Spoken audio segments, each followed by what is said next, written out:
큰 줄거리를 잡고 일제시대까지 갈 겁니다. 다음 시간에 책으로 다시 정리를 해드릴게요. 얇은 책으로. 그러면 그 얇은 책은 도표로 되어 있기 때문에 딱딱딱딱 고리가 맺어질 겁니다. 머릿속에. 알겠죠? 그래서 지금 우리가 공항농민운동, 갑오개혁 뛰어넘고 왔어요. 디테일하고 구체적인 것들을 뛰어넘고, 그거 하려면 시간이 많이 걸려요. 그거 하는데 1시간씩이야.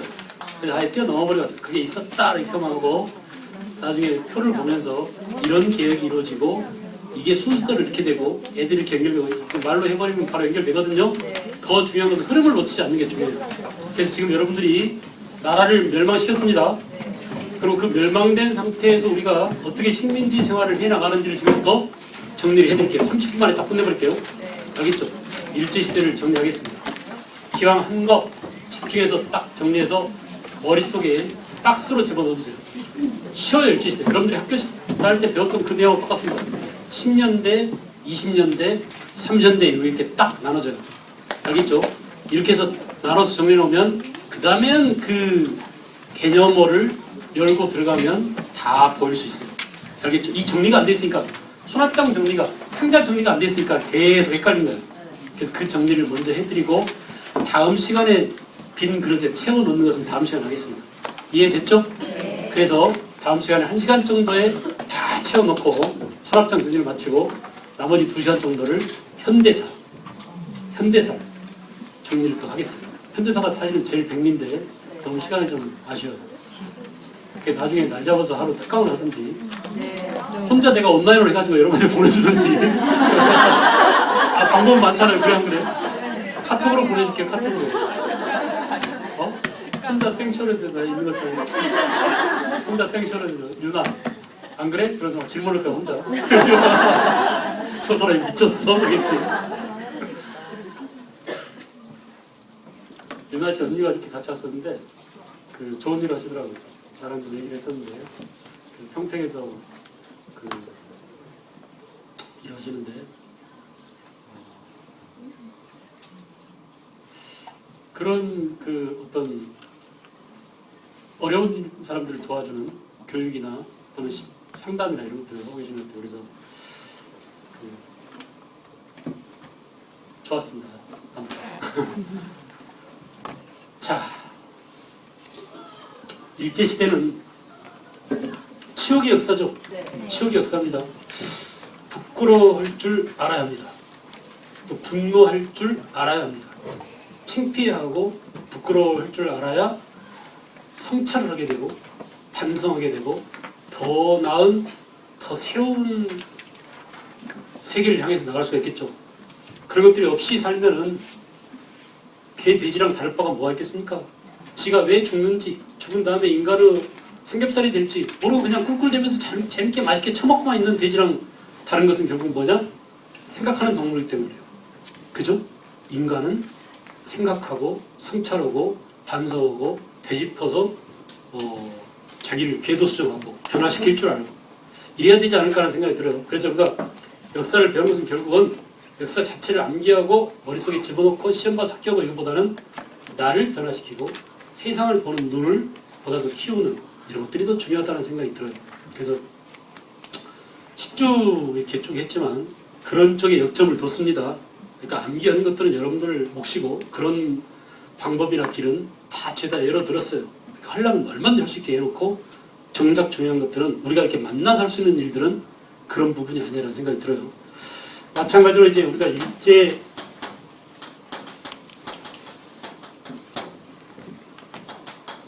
식민지 시대를 정리하자면 이게 이제 어느 선생님이든지 1910년대 그 다음에 1920년대 그리고 1930년대와 40년대가 있어요. 40년대는 반쪽이 남아있죠. 그래서 우선 갈라야 됩니다. 제가 첫 시간에 들어와서 역사는 결국 시간을 가르는 학문이라고 하지 않았나요? 네. 반으로 갈라섰죠. 네. 선사와 역사. 그런 것처럼 일제시대라는 이 무도 토막을 내야 됩니다. 토막을 쳐야 돼요. 그래서 언제? 1910년대를 나누는데 항상 나눌 때는 문자가 있냐 없냐에 따라서 나눴듯이 여기도 뭐예요?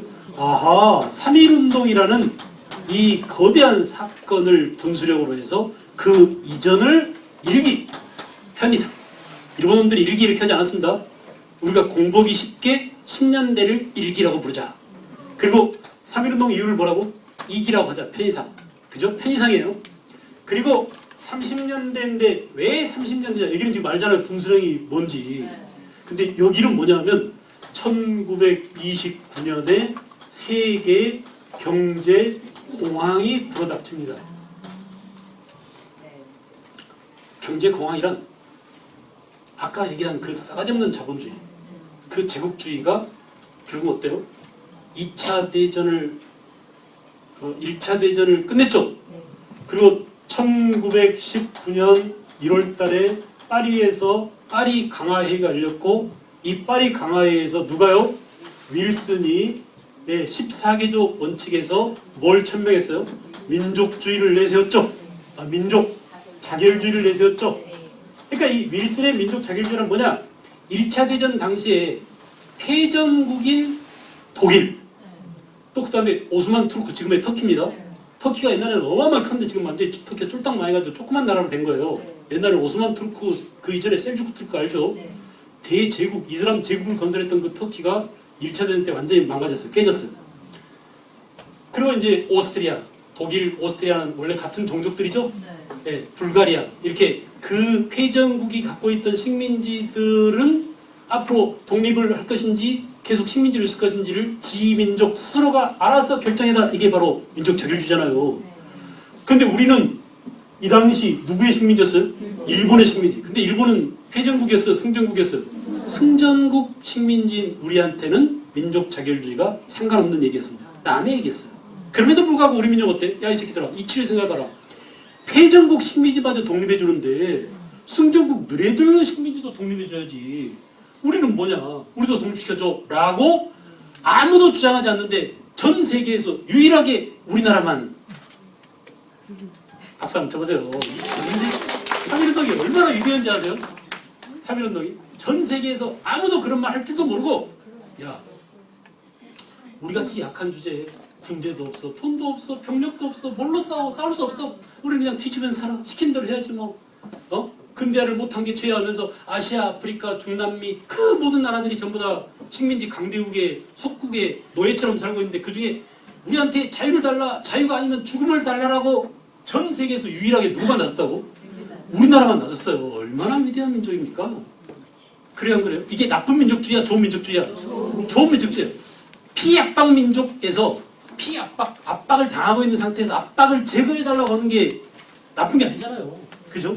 그래서 이렇게 처음으로 3.1운동 그걸 바로 본받아가지고 5월 4일날 누가? 중국이 5.4운동을. 인도에서 누가요?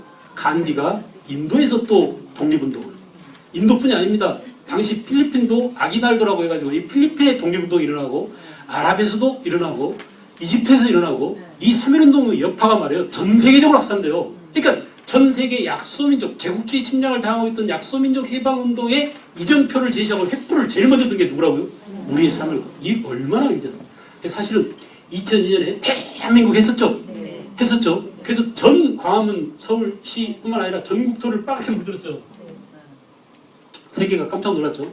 카드 섹션에도 그렇게 못 나오잖아요. 근데 사실은 우리는 2002년이 아니라 1919년에 전 세계를 깜짝 놀라게 한, 세계 지도에서 존재조차 몰랐던, 그러니까 코리아라는 나라가 있는지 없는지 몰랐던 그 작은 나라에서 이런 거대한 세계사적 일을 일으켰다는 사실 자체가 전 세계를 감동시켰어요. 그때는 빨간색이 아니라 하얀색으로 물들였습니다. 3.1운동 때 사진 보면 우리 백이민족이잖아요. 다 한복 입고 나와서 만색으로 다녔어요. 하얀색으로 다 물들, 광화문이 다, 그때도 광화문이 있었습니다. 종로도 있었고요. 다 물들었었어요. 전 세계가 감동했었죠. 그죠? 그 3.1운동 이전과 이후를 나눕니다. 일본 놈들이 그전에는 말해요. 아까 얘기한 헌병 경찰을 통해서, 무력을 통해서 단호하게 다스렸어요. 무슨 정치예요? 무단 정치야. 무단 정치는 뭐냐? 무력적 수단을 통해서 단호하게 다스렸어요. 외워야 돼? 이해해야 돼? 이해해야 돼. 선생님이 교실에 야구방망이 들고 나타났다. 야 숙제해왔냐? 내가 야구방에도 공포 분위기죠 완전히. 네. 근데 선생님이 칼 차고 나타났어. 어떻겠어요? 일제시대 지금 이때 얘기야. 선생님이 들어오는 소리가 저거도 칼 소리가 들려. 완전 공포 분위기죠. 네. 그래 안 그래? 이게 몇 년대라고? 1910년대 상황이에요. 외워야 돼? 이해해야 돼? 이해해야 돼. 그리고 길 가다가 침 뱉었. 야 이 새끼 이리 와. 너 왜 침 뱉었어? 그 자리에서 때려. 이게 즉결 심판입니다. 태형을 때려서 태형을. 태형명. 그죠? 이게 언제적 얘기예요? 1910년대에만 그래요. 그래서 완전히 우리 민족을 노예처럼 개돼지 취급한 거예요. 일본 놈들이. 거기에 우리 민족이 뭘로 저항했어요? 목숨을 걸고 3.1운동으로 저항을 했습니다.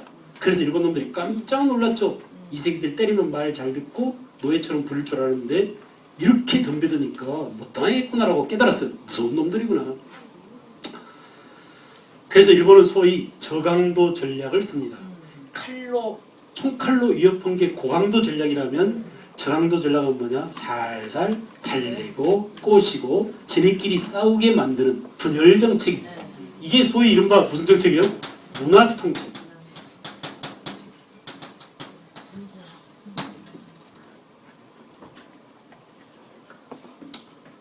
그죠? 그래서 우리 민족을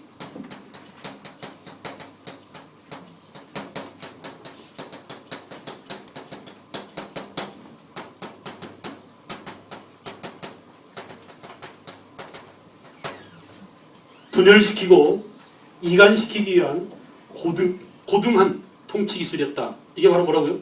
문화 통치다. 아시겠죠? 문화 통치. 그래서 1920년대 이렇게 문화 통치가 자행됐습니다. 마치 1917년 러시아에서 러시아 혁명이 일합니다.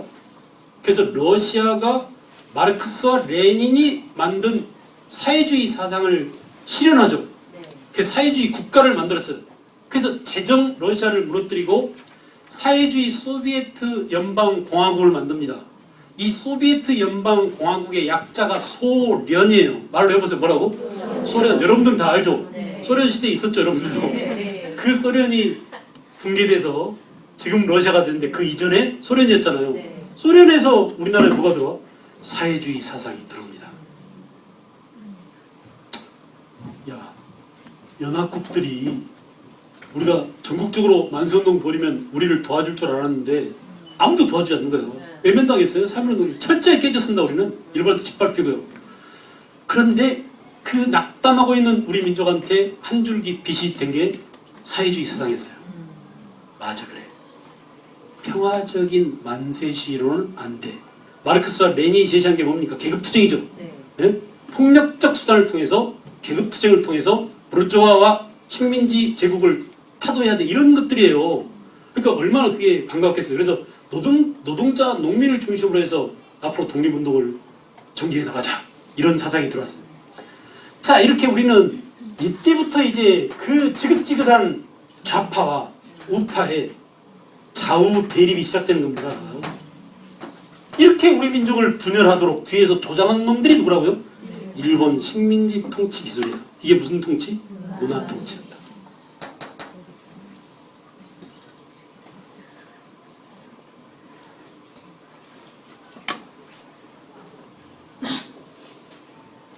또한 좌우의 대립뿐만 아니라 대개 이쪽이 민족 진영이 많았고, 그죠? 그 민족 진영 대 독립운동 진영, 이렇게 민족운동 대 독립운동의 대립도 부추겼어요. 이와 같이 1920년대는 문화 통치로, 그 다음에 1930년대 이제 세계 경제 공황이 터지고 1차 대전 이후에 결국은 독일이 회전국이었잖아요. 그죠? 베르사유 조약에 의해서, 베르사유 체제에 의해서 회전국 독일만 그 책임을 지고 어마어마한 배상을 물어줬습니다. 그런데 미국이나 영국이나 프랑스 이런 나라들은 잘 나가고 있었죠. 1차 대전 중에. 근데 문제는 뭐냐? 엄청나게 공장도 많이 짓고 전쟁이 소모전이잖아요. 탱크도 만들어야 돼. 군인들 그 찬압도 만들어야 돼. 군복도 만들어야 돼. 그러니까 거기에 수반되는, 전쟁에 수반되는 산업이 어마어마하게 발달했어요. 주식회사들이 엄청나게 많이 생겼습니다. 전쟁이 진행되는 동안에 폭탄 한 방씩 쏠 때마다 공장은 더 잘 돌아가고 있는 거예요. 그죠? 무슨 리스트죠?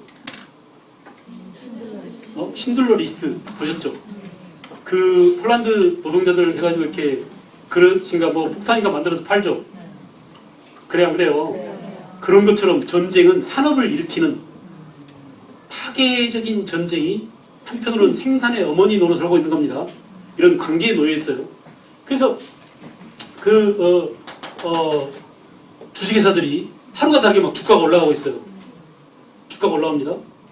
내가 한 달에 월급을 200만 원 받는데 내 옆에 놈이 점심때 어디 갔다 왔어. 너 어디 갔다 왔니? 수원갈비 먹고 왔어. 왜? 오늘 나 주가가 올라가지고 1000만 원 벌었어. 이러고 있는 거야. 하루아침에. 월급은 200만 원인데 아침에 주가가 올라가지고 얼마 벌었다고? 1000만 원 벌었다고. 그러니까 6,000원짜리 먹겠어요? 2만 원짜리 먹겠어요? 2만 원짜리 처먹고 왔어요. 알겠죠? 그러니까 열 받아 안 받아? 300만 원짜리 급쟁이가 열 받습니다. 아버지 돈 좀 빌려주세요 해가지고 은행에서 돈 빌려다가 1억 투자를 했어. 그래서 얘도 주가가 오를 만큼 돈을 벌겠죠. 오를 때는 좋아요 그게. 근데 이게 완전히 떨어져가지고 공항이 맞아 떨어져가지고 깡통이 됩니다 주식이. 그럼 어떻게 되겠어요? 쫄딱 망하겠죠. 돈 빌려준 아버지 쫄딱 망하겠죠. 아버지한테 돈 빌려준 은행 쫄딱 망하겠죠. 원래 여러분들 은행 갔어요. 은행에 이렇게 써있어. 당 점포의 사정으로 인해서 당분간 폐쇄합니다. 내 돈 어떻게 거기 들어 담겨있는 내 돈. 은행도 망하는 거 아시죠? 우리 IMF 때 봤죠? 은행이 망했어요. 이런 일이 벌어진 게 바로 뭐야? 공황이에요. 공황이란 뭐냐? 한마디로 정의하면 공황은 누구의 무덤이다? 그 잘 나가던 자본주의의 무덤이 찾아온 거예요.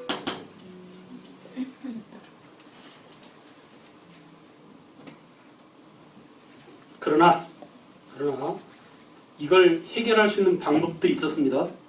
어떻게 쓰냐면 미국은 안 되겠다.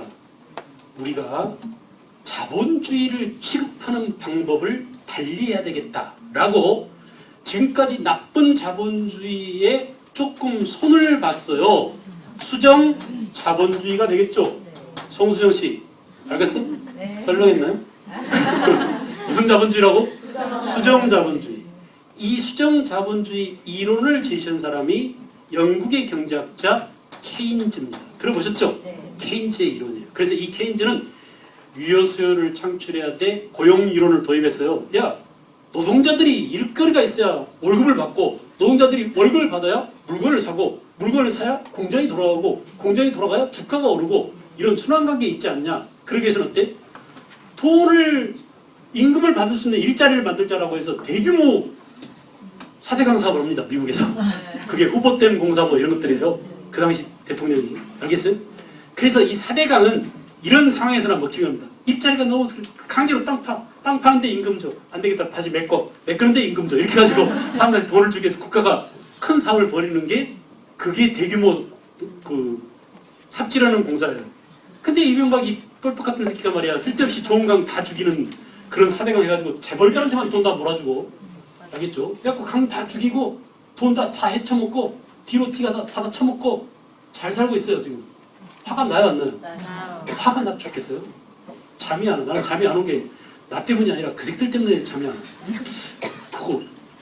잠을 편하게 자고 있는 저 새끼를 내가 어떻게 해야 되지? 이런 고민 때문에 죽겠어요. 그래서 그 화를 사귀려고 산에 다녀. 땅파 농사지.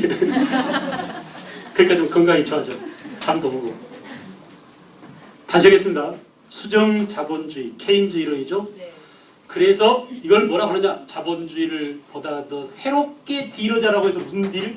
뉴딜 정책 여기서 나오는 겁니다. 결국 자본주의를 어떻게 딜이 다루잖아요. 새롭게 다루자. 어떻게 다루자고? 노동자들을 잘 살게 해줘야 돼. 노동자들한테 복지 정책을 해줘야 돼.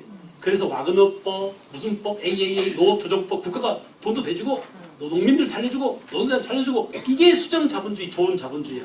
근데 이 좋은 자본주의가 레이건 집권 이후에 세계화를 추진하면서 아주 나쁜 아주 지랄 같은 자본주의로 지금 가가지고 전 세계에 미국은 그런 자본주의 모델이 수출돼가지고 세계화가 진행되면서 이 모양 이 꼴이 된 겁니다. 알겠죠? 그래서 미국은 살 길이 있었어요. 그 당시에 다시 경제공황, 자본주의 무덤으로 빠지고 있었는데 미국은 뉴딜 정책으로 살아가고 있었다. 그럼 미국은 식민지가 있어요 없어요? 있어요. 패전국 식민지는 해방시켜줬는데 승전국 미국, 일본 이런 놈들은 식민지가 있잖아요. 그래서 1차 대전 때 식민지를 가지고 있던 미국은 누구한테? 자기 남미에 있는 자기 식민지들한테 자기네 나라의 그 손실을 전가시켰습니다. 이게 바로 뭐냐? 달러 블럭이에요. 달러를 쓰게 했어요. 같이. 그래서 지네 나라가 손해본 부분을 식민지들한테 전가시킨 거야. 이 달러 블럭이 전 세계로 확산돼서 지금은 세계 만국의 공통화폐가 달러가 된 거잖아요. 이거 뒤집어 엎으려고 지금 중국이 위안화를 정책을 쓰고 있는 건데 이게 대전쟁이 붙고 있는 겁니다. 미국과 중국하고. 그죠? 이걸 지금 거부하려고 그래. 달러가 국제화폐가 된 이유가 뭐냐? 이런 것들을 생각해보면 이 안에 그런 것들이 담겨 있는 거예요. 그래서 뉴딜 정책과 함께 달러 블록을 통해서 미국은 살아났어요. 공항에서 살아났어요. 공항 탈출이요. 그죠? 영국도 마찬가지로 비스무리한 자기 식민지가 있잖아. 이미 영국은 19세기부터 빅토리아 여왕 때부터 해가 지지 않는 영국이었죠. 네. 그 많은 식민지들한테 전가시켰어요. 영국은 영국 앞에 캐나다 또는 뭐 뉴질랜드, 호주 이런 데 전부 다 뭘 쓰라고? 파운드화를 써라. 이게 바로 뭐야? 파운드 블럭이에요. 블럭 경제 체제를 통해서 탈출한 겁니다. 프랑스도 프랑스 식민지가 있었죠. 인도차이나 반도에 베트남이 있었고, 그죠? 프랑스 식민지 또 아프리카에 이렇게 있습니다. 그래서 프랑스 돈이 뭐죠? 프랑이죠, 프랑 블럭. 이렇게 자본주의가 발전한 나라들은 이렇게 수정 자본주의나 또는 뉴딜 정책이나 아니면 블럭 경제 체제를 통해서 탈출구를 찾았지만 그렇지 못한 독일, 완전히 1차 대전 쫄딱 망한 독일이죠. 1차 대전 때 승전국이었지만 식민지가 별로 없어서 가난한 나라 이탈리아였어요. 가장 가난한 라이베리아인가? 우리가 아프리카에서 존재조차 찾기 힘든 그런 두 나라밖에 없었어요. 알겠죠? 이탈리아. 그리고 식민지라고 해봐야 타이완과 조선밖에 없었던 누구? 일본. 이 가난뱅이 국가들은 큰 난리가 났습니다. 그래서 독일에서는 이제 안 되겠다. 이 경제공황이라는 국가적 위기를 타개하기 위해서 국가를 위해서 개인 너네들은 좀 희생해줘야 돼 라고 국가를 위해서 개인의 희생을 강요하는, 이걸 다른 말로 바꿔볼까요? 전체를 위해서 개인의 희생을 강요하니까 무슨 주의예요? 전체주의. 다시 전체주의는 무엇의 반대말이에요? 개인주의나 민주주의의 반대말입니다. 민주주의의 반대말이 공산주의를 알고 있는 사람이 있는데, 공산주의는 자본주의의 반대말이고 경제적인 개념이죠. 그리고 전체주의의 반대말은 뭐라고요? 민주주의.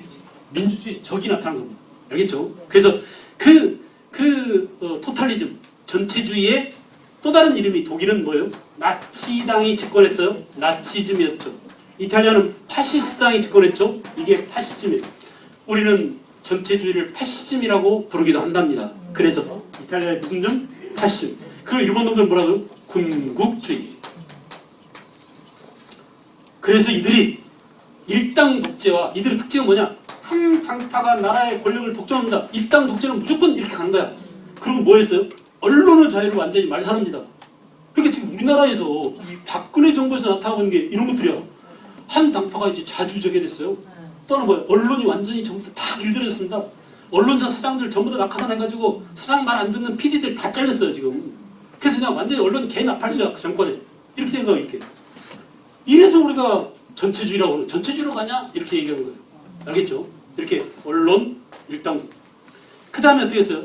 자, 이제 우리가 다른 나라를 침략해서라도 우리 민족이 살 길을 찾자라고 아주 나쁜 민족주의, 뭐라고요? 국수주의적 책동이 여기서 다시 또 고개를 드는 거예요. 그래서 이들이 뭘 일으켜? 제2차 세계대전을 일으켜. 여러분, 얼마나 불행한 나라입니까? 전 세계가 1914년부터 18년까지 전쟁에 빠져서, 이게 몇 차 대전? 1차 대전. 전 세계가 1939년부터 1945년까지 전쟁에 빠져 있어요. 2차 대전이죠? 전 세계 대전이라는데 우리는 뭐야? 전쟁을 마음대로 할 수 없는 일본의 식민지 상태에서 전쟁을, 큰 세계 대전을 2번이나 맞이했어요. 그러니까 전쟁의 최대 패자는 누구예요? 우리만 그냥 이리 뜯기고 저리 뜯기고 일본한테 완전 착취 다 거덜난 겁니다. 알겠죠? 그래서 이때 일본은 1930년대 이런 상황이 되자 일본은 드디어 이거 봐 다른 나라를 쳐들어가자. 그래서 일본이 먼저 선공을 해요. 1931년에 어디를 쳐들어가요? 만주를 쳐들어갔어요. 이게 그 유명한 만주사변이고요. 1937년에 중국과 전쟁을 또 일으킵니다. 무슨 전쟁? 중일전쟁이죠. 그리고 이 이후부터 일본 놈들은 우리 민족을 완전히 인적 자원과 물적 자원을 마구 총동원하는 국가 총동원령을 내려요. 알겠죠? 그런데 우리 민족이 일본이 전쟁 온다고 우리 민족이 쌀 퍼주고 쇠붙이 퍼주고 정신대 끌려가고 노동력 착취당하고 학교도 끌려가고 이렇게 하겠어요? 저항하겠죠? 그러니까 우리 민족을 꼬셔야 돼. 야, 니랑 니캉니캉 형제야. 우리 한편이야. 너네도 전부 다 천황폐하 같은 신민이야. 이렇게 황국 신민화 정책을 하는 거예요. 그래서 너네 조선의 정신, 조선의 얼, 조선의 혼을 다 없애버려. 조선말 쓰지 마. 조선 역사 배우지 마. 그리고 일본 역사 배워. 일본말 써라고 하는 게 이게 바로 뭐냐? 민족 무슨 정치? 말살 정치. 알겠죠? 그냥 민족 말살 정치가 아니라 이 민족 말살 정치를 설명하기 위해서 이런 백그라운드가 있어야 돼. 이게 없으니까 그냥 뭔 소리인지 모르게 됩니다. 알았죠? 그래서 오늘은 일제시대를 다 하지 못하고 일본의 통치 방식의 변화. 10년대 무슨 통치? 무단 개념 알겠죠? 네. 무단 정치라는 개념어 속에 담겨있는 개념들 떠오르죠? 네. 그 다음에 문화 정치는 뭔지 알겠죠? 네. 개념. 그리고 민족 말살 정치에 대한 개념. 결국은 뭡니까? 우리 혼을 빼내기 위한 게 뭐라고? 민족 말살 정치. 왜 혼을 빼낸다고? 이런 착취를 하기 위해서.